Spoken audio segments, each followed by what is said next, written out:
instance, could it be that in the past you've had somebody who was flirting but didn't just keep it flirting?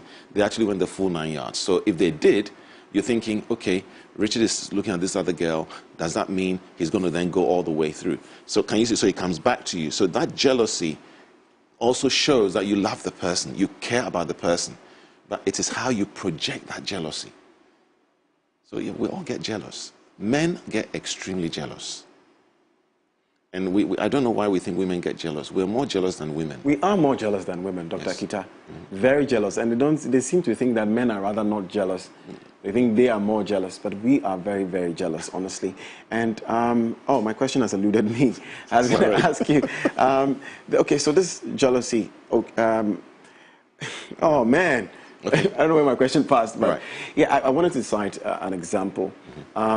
So, for instance, you see that your partner or somebody you like or somebody in a relationship is flirting with someone else. Okay, good. So you said that the jealousy is likely to come from a past experience. Yes. So it could be you saw some in a past relationship, so you're thinking, oh, is this where this is going? Because you don't know whether this flirting is going to end somewhere or it's just playful. Okay. So without a past experience, is it possible that a person cannot be insecure because they don't have anything to look back at, not any childhood?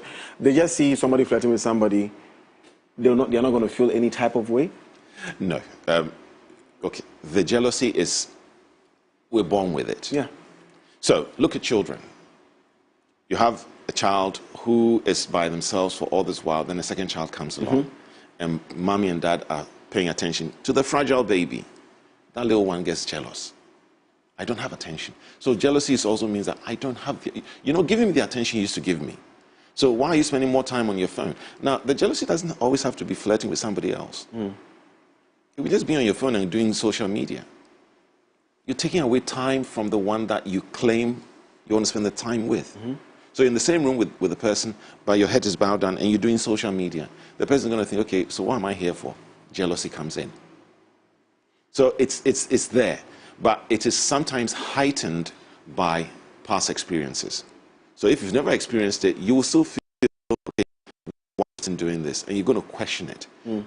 Sometimes you may even be in class and somebody gets 90% and you get 60%. And you ask yourself, why did they? Yeah. So that jealousy is natural. It's a natural thing, and there's nothing wrong with it. It is how we express it. And the more you're found to be expressing it over and over and over again, then your partner will say, you're insecure. You're being insecure. Okay. Okay. So jealousy is a typical example of insecurities. Are there other examples, outward expressions of insecurities? One of the other ones is when you overcompromise. So let me give and then come back to the overcompromising. So the example in our society in Ghana, we brought up to please. We brought up to please. Anyone who's older than us, that is. So if you are a pleaser, what you find is I come to Godwin, I need cities, for example. You don't have the millions yet to give me. But as a pleaser,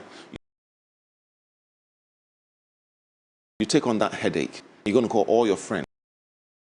Oh, Charlie, my friend needs science. That's fine. The compromise, when I say over, compromising can be good. It's a good negotiating tool. But when everything that is said, even though you don't agree, you just for the sake of peace, you sit up. So I'm not sure if this is hitting. I'm hitting the right direction. You are hitting the right direction. You are hitting it very much. Over compromise. Yeah. Compromise. Yeah. Jealousy. Okay. Now, what are some of the problems insecurities are likely to cause in a relationship? It caused the other person, again, as I said earlier, to be walking on eggshells. They can't make up their mind. They can't understand how you're functioning. And it would cause a lot of unnecessary arguments or misunderstanding.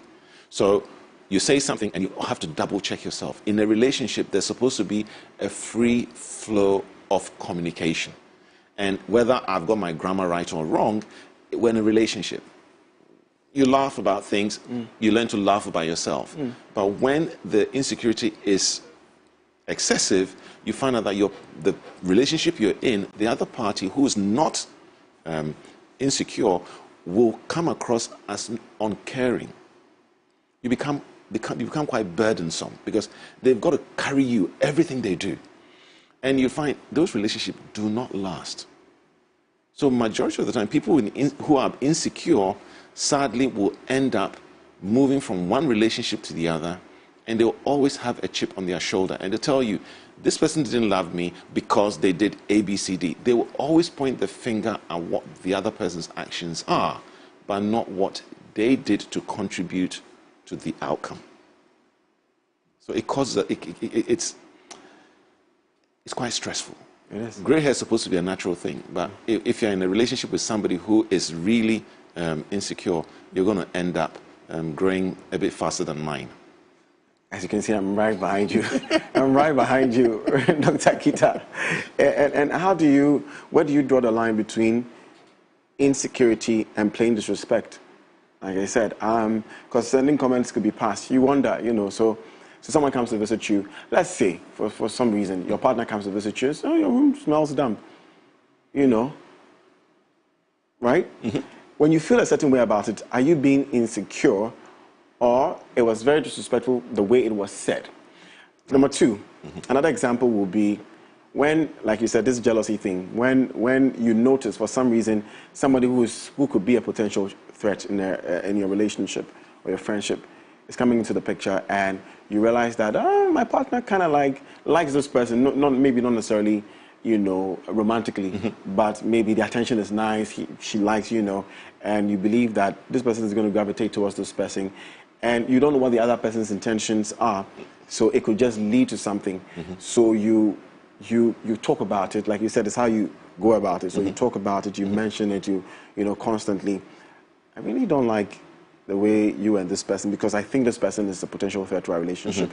I don't want to feel like my ego is being bruised, whatever. I think, and the person tells you, don't worry, it's just, and constantly, you still see something like that. And you even further try to find out if there's more than that. At this point, are you being insecure, or you've just been plainly disrespected?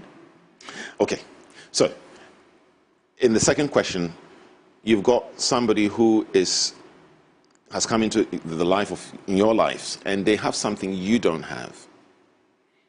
So let's say you're an introvert, and your partner sees somebody who's an extrovert, and they're thinking, oh, this person is fun to be around. For a moment, it could be a passing cloud. It could be just their trait just excites them, and they're thinking, oh, okay. The moment your partner starts comparing you to them, then there's a problem.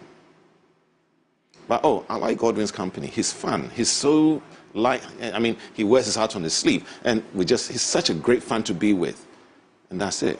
But when you say, well, I like Godwin's company, but Richard, you're not like Godwin. Immediately, disrespect is coming, because now you're not respecting or accepting who I am. Now, for the one who's receiving that comment, what I say to you is, look within. Before you respond, look within yourself and say, okay, fine, I am not like Godwin. And then look at your strengths. Rather than look at your weaknesses, look at the things you are. So your self-worth is necessary. You've got to start saying to yourself, okay, hey, Godwin is younger, he's handsome, but hold on a minute, I'm the most handsome man in the whole world. I'm the judge, the jury, and the award of the... Let's go. And that's me. So I look in the mirror, and I've said this before. Once upon a time, I had six-pack. And I was in shape. Now I have one pack.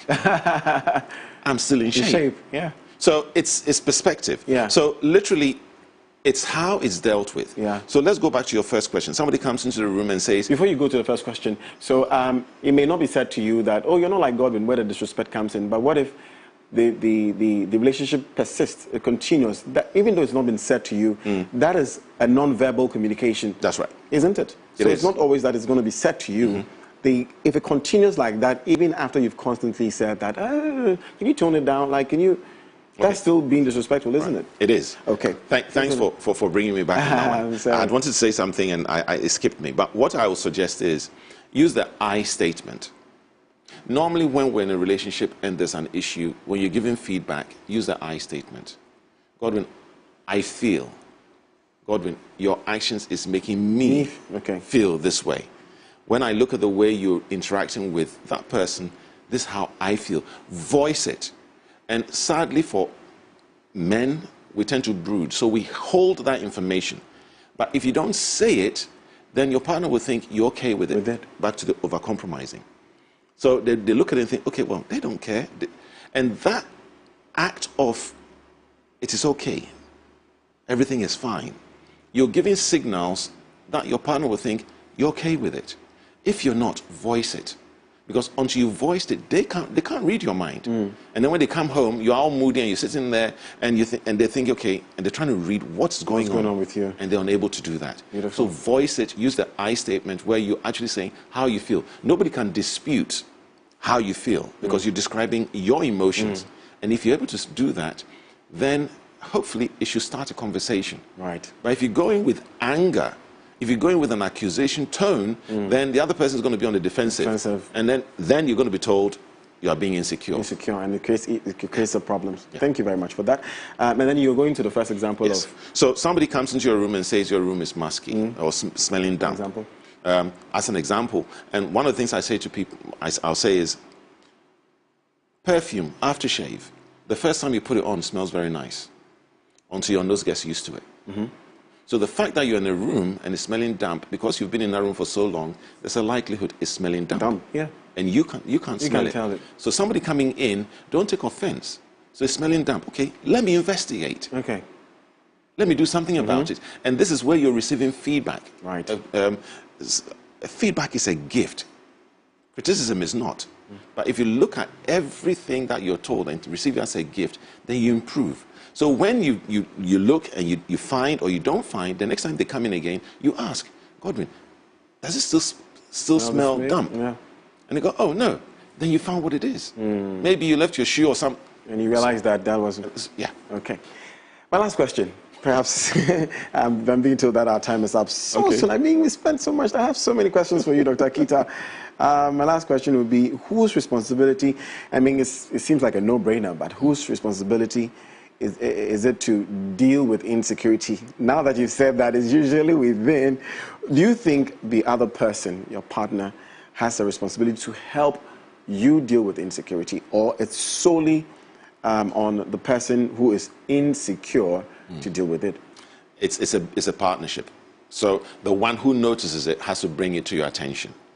And once they do, they work with you. Now, they may not have the right tools, but they've got to be there to listen. They've got to be there to point out where you're making it on a regular basis. So what I say to people who are told they are being insecure, I'm going to ask them, do a couple of things. Number one, you can use journaling as one. So you can actually express your feeling on paper, or you can think on paper. The second thing is do affirmations. Affirmations. So affirmations, I challenge people, if you have a mirror in your house, stand in front of the mirror. And if you are, as you're watching us right now, as soon as you finish, stand in front of the mirror and describe yourself to yourself. Don't wait until somebody says you're handsome. Tell yourself you're handsome. Tell yourself you're pretty. So you start building your self-worth, your self-esteem. And then you get into a place where you're not having self-care. So when somebody says you're handsome, you say, thank you very much. You're only giving me second-hand information because I know I am handsome. Beautiful. Beautiful, Dr. Kita. Just a message coming in. Good morning. Interesting conversation. Please, can counselor reach the childhood aspect? I didn't get that aspect. I'm a mum and won't want my kids in that position. I'm not sure what she's referring to. If you could touch on it before. So, mothers, when they grow up, they're going to expect their spouse to do the same. So if, sadly, within our culture, we train our boys to be bosses in the house.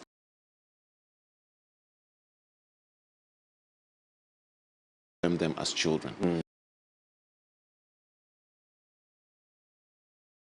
I'm not talking about telling your child, and every so often, let them know you love them. If you don't say it, hug them, kiss them, tell them they're handsome. Tell them they're beautiful. So they step out.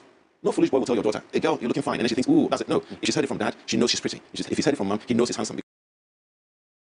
Because girl's first love, dad. A boy's first love is his mom. So what mom says to him, when a girl says it to him, he thinks, "Yeah, mom's told me. I know it already." So for the mother out there, I'll say, raise your child, love them, and let them know you love them. Let them know how great they are. Let them know that they are a gift. Let them know that they will hit their bullseye. So far as they're prepared to pay for it. And then encourage them in that way. Hopefully, as they grow up, they'll get to the place where they're fine. We all have insecurities, but the thing is we must have a learning heart. So that when it is identified, we can then learn to adjust or not and get the right result. Look, we can never get enough of Dr. Richard Akita. That's all time will permit us. Guys, thank you so much, Dr. Richard Akita. You're on social media, and we can contact you because there are so many things we want you to answer for us, and I'm sure my viewers out there have questions for you as well. Yeah. If you could share. Okay, on Instagram, it's Akita Richard, and I'm on Facebook as Richard Akita, and then Twitter, Richard Akita. Oh, you're on Twitter? Yes. I'm going to look for you and follow you. All right. Dr. Richard Akita, thank you so much. Thank you very much. He's a counselor, and you know him on this show. We'll probably bring him back soon. I don't know when we're going to get him again. I'll bring him back soon for a deeper conversation. That's it for Lifestyle Daily. Foodie Friday is up next. We are doing ayoyo soup. Stay.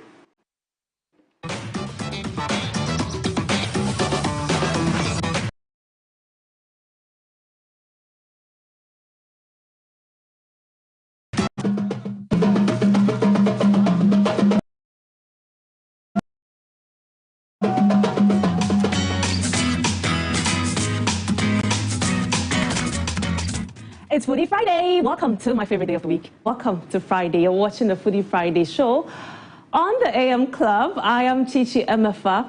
This season, we are preaching that we eat Ghana.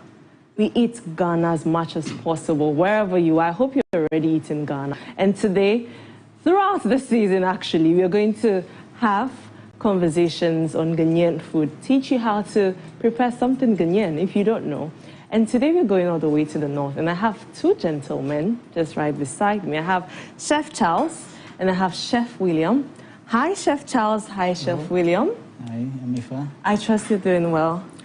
Okay, you guys have given me William and Charles. Pacho, what's your local name? Let me start with you, Charles. I'm Kweku. Kweku. Yes. So I'm going to call you Kweku throughout this show right now. I'm Kwesi. Kwesi. Yes, please. So Kweku. So Chef Kweku, let me introduce them again, guys. Meet Chef Kweku and meet Chef Kwesi. Okay, guys, what are we preparing today? So today we are doing, because this month is a Ghana month, we don't want to do a dish from a particular region. So we are combining Fanti and then the northern region. Interesting. We are combining the Fanti